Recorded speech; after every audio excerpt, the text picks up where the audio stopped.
Oke,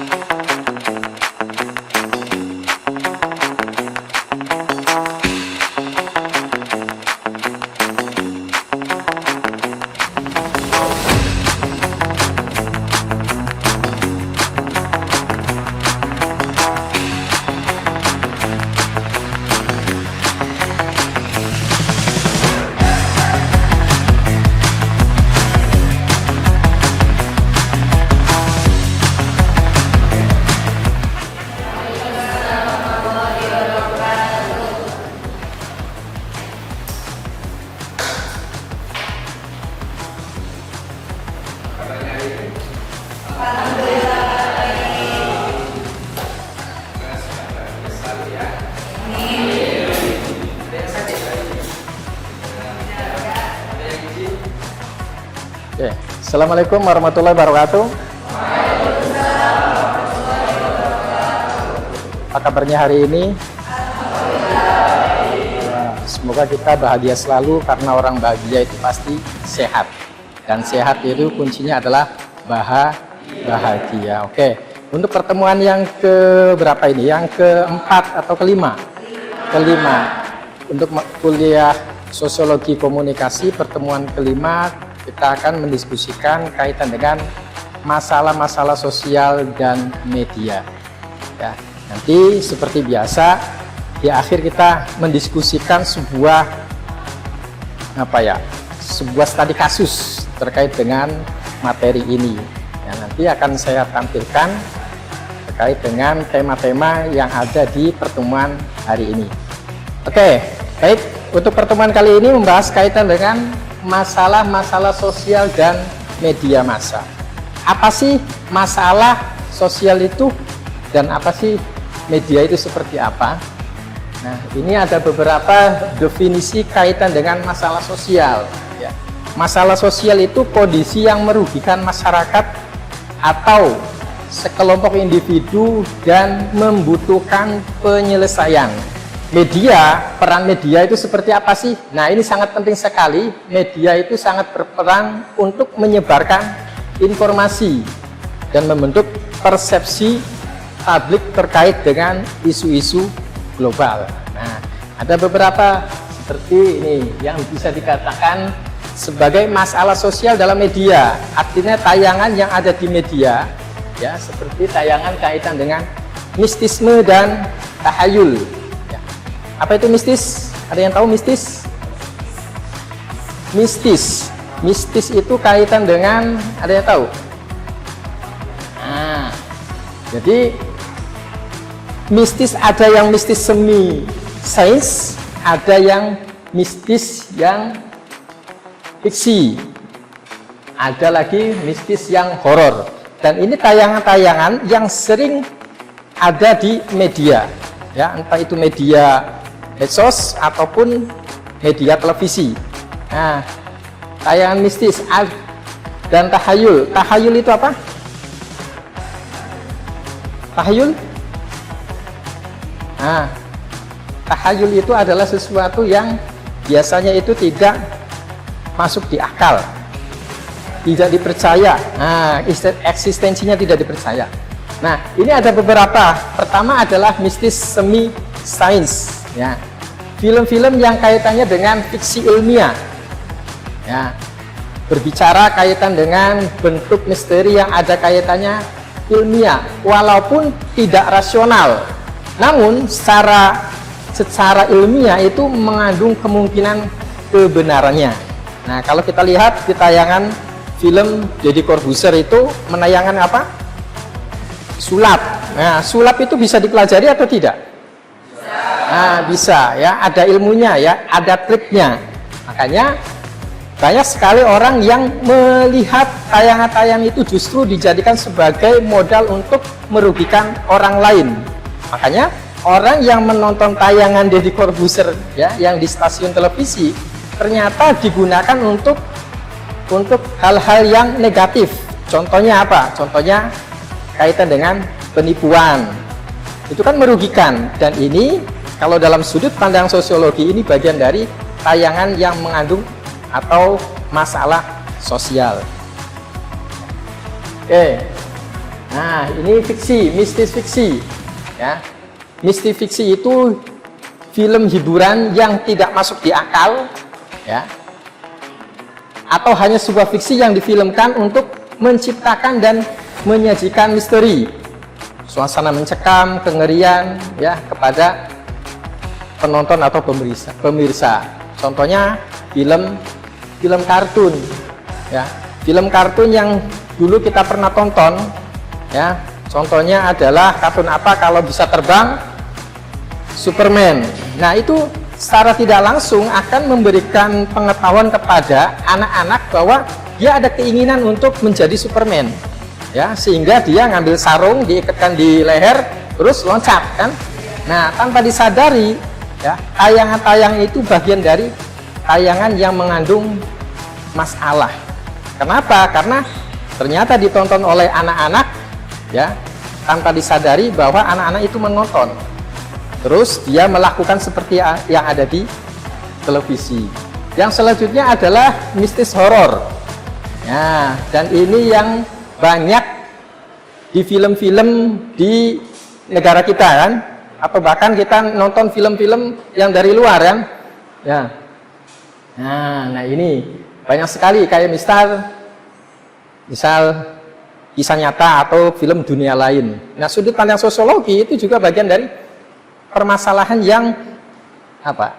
Masalah yang sangat merugikan. Kenapa? Karena justru ketika orang itu menonton film-film yang berbau horor atau misteri, justru akan meniru. Sering kan ada tayangan kaitan dengan jelangkung atau apalagi santet. Ternyata orang yang menonton itu justru akan meniru seperti tayangan yang ada di televisi. Bagaimana dia menyantet orang dengan cara menggunakan apa biasanya? Boneka, kan? Oke. Selanjutnya adalah ada beberapa yang tadi adalah kaitan dengan apa tadi itu? Terkait dengan macam-macam mistisme dan tahayul. Tentunya ada beberapa bahaya yang ditimbulkan. Yang pertama adalah kaitan dengan akan membentuk atau berefek pada kerusakan kognitif. Apa itu kognitif? Kognitif itu adalah pengetahuan. Ya tadi yang saya sampaikan adalah anak-anak meniru seperti apa yang dia tonton, dan bahkan masyarakat juga akan sama seperti apa yang dilihat di televisi. Ya, ketika dia menonton film itu secara tidak langsung, kayak semacam ibu-ibu kalau menonton sinetron itu identik dengan gosip, terus apalagi ghibah, apalagi. Nah, tanpa disadari ternyata dipraktekkan di dalam dunia nyata, dia akan mudah menggosipkan tetangganya.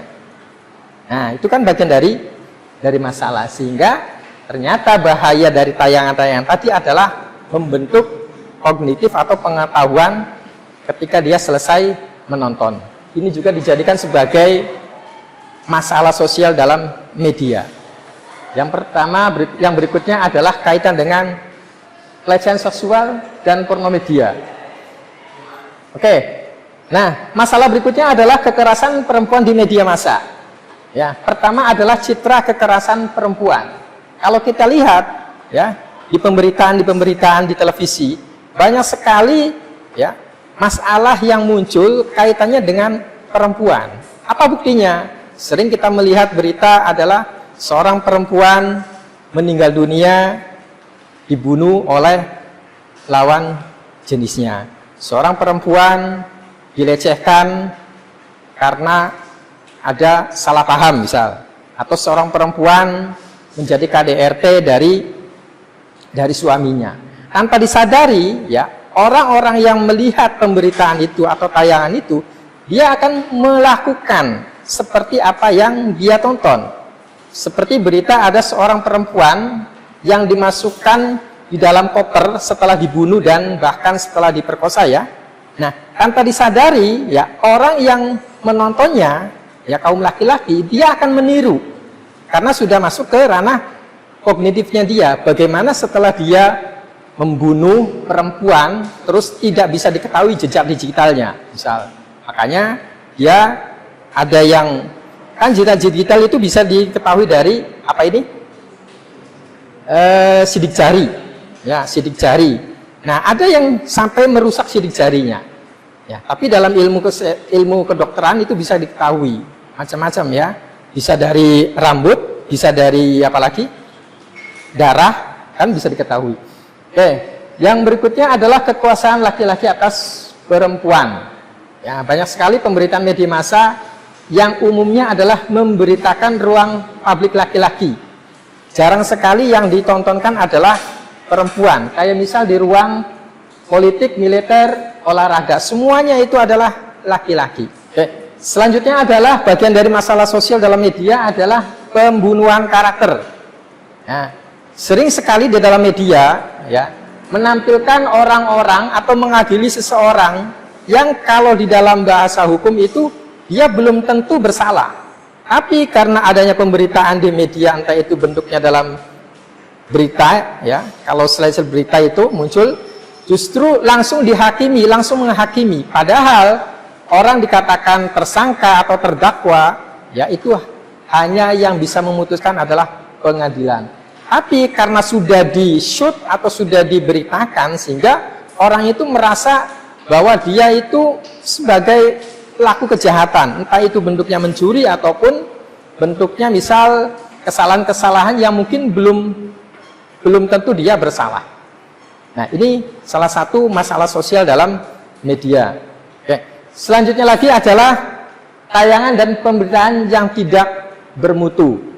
Nah, artinya tayangan-tayangan yang mungkin itu bagi kalangan terpelajar itu tidak apa ya, artinya dia tayangannya hanya hiburan semata. Contohnya apa? Kalau setiap jam 9 itu acara-acara kayak misal apa itu yang termehek-mehek, terus apalagi yang hiburan, yang menampilkan hiburan tapi tidak ada manfaatnya, kayak misal acara temu jodoh ya, ada kan acara temu jodoh, apa namanya itu, take me out ya, take me out itu ya, itu adalah membuang-buang apa, bisa dikatakan sebagai tayangan yang tidak bermutu ya, karena itu hanya apa ya, hanya di belakang layar saja, hanya untuk menaikkan rating dari media tersebut ya. Selanjutnya adalah bagian dari masalah sosial berikutnya adalah penggunaan telepon untuk menipu. Sering kan teman-teman mendapat telepon dari orang lain bahwa mendapatkan hadiah, padahal itu hanyalah sebuah alibi orang untuk menipu. Oke, dari paparan tadi ada yang ditanyakan dulu, nanti kita akan studi kasus ya. Oke, silakan barangkali yang ditanyakan. Saya, Pak, perkenalkan, nama saya Muhammad Asyik. Saya di sini akan bertanya mengenai tadi apa saja yang diterangkan oleh Bapak. Bahkan kebanyakan itu menerangkan tentang dampak negatif dari media ya. Nah, itu bagaimana sikap kita sebagai netizen atau penonton ya yang mengelola media kan, untuk bisa berpikir positif supaya nggak terjerumus apa yang dikatakan Bapak tadi itu. Terima kasih, Pak. Oke, bagaimana sikap yang harus kita lakukan sebagai orang terpelajar? Tentunya kita juga harus bijak dalam bermedia. Kita harus filter mana yang sekiranya bisa bermanfaat untuk kita. Contoh, misal ada tayangan-tayangan yang bisa bermanfaat untuk kita. Kayak misal ada tayangan jejak si gundul. Nah, apa kemanfaatan bagi kita? Kalau kita lihat tayangan jejak si gundul itu, dia masuk ke pelosok-pelosok, ya, entah itu ke tempat-tempat usaha, tempat-tempat apalagi itu, yang sekiranya untuk menambah kognitif kita, pengetahuan kita. Bagaimana kita meniru si gundul itu, misal membuat produk, dan produk itu bisa dipasarkan. Ya. Selanjutnya adalah kita harus punya filter. Ya. Yang sekiranya, makanya kan kalau di televisi itu ada yang namanya ada keterangan ya, dewasa, orang dewasa kan, atau anak-anak. Nah, kalau kita sebagai orang tua, ya, kita harus bijak. Tayangan-tayangan tersebut biasanya itu ini untuk orang dewasa, maka kita alihkan ke tayangan yang khusus untuk anak-anak yang sekiranya mendidik anak. Contoh misal kan banyak ya di film-film itu, contohnya adalah kaitan dengan Ipin Upin. Tahu film Ipin Upin? Nah, Ipin Upin itu mengajarkan apa? Keberagaman. Ya, ada meme, jarjit, terus apa lagi? Nah, Iksan, Opet, ternyata itu latar belakangnya beda-beda. Ya, ada yang dari Indonesia Susanti, Ipin Upin tentu Malaysia. Dari sisi agama, ada yang agamanya Chinese itu, ya Konghucu, ada yang agamanya Jarjit, agamanya apa? Hindu. Nah, itu mengajarkan bagaimana anak-anak itu menghargai satu sama lain. Itu bagian dari tontonan yang bisa dikatakan tontonan edukatif. Oke, sekarang kita ada studi kasus.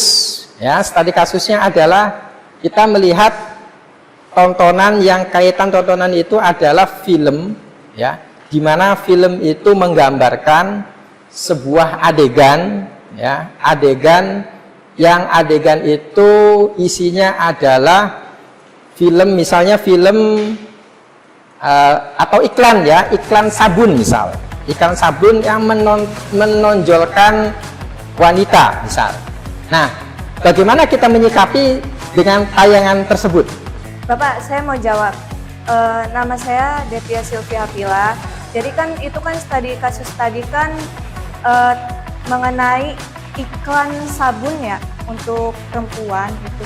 Sebenarnya banyak ya Pak ya, udah banyak di TV itu iklan sabun itu yang apa perempuan gitu ya. Mungkin itu apa kenapa bisa lolos di TV di iklan itu karena mungkin sudah melewati LSP atau lembaga sensor film Pak. Jadi makanya sudah banyak tayangan di TV. Oke, betul apa yang sudah tadi disampaikan oleh Mbak Detia. Jadi tayangan-tayangan itu kenapa bisa tampil, ya? Karena sudah melalui tadi lembaga negara namanya lembaga sensor film. Ya.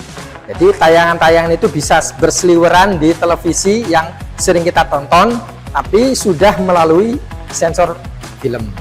Oke, untuk pertemuan hari ini ya, nanti untuk pertemuan berikutnya ya, nanti ada presentasi dari teman-teman yang sudah dibagikan kelompok ya, sesuai dengan kelompoknya masing-masing. Nanti presentasi dan ada studi kasus. Mungkin pertemuan hari ini yang bisa kita diskusikan ya, untuk kedepannya kita diskusi sesuai dengan kelompok yang sudah ditentukan. Akhirul kalam, wassalamualaikum warahmatullahi wabarakatuh. Jangan lupa bahagia dan sehat selalu. Oke.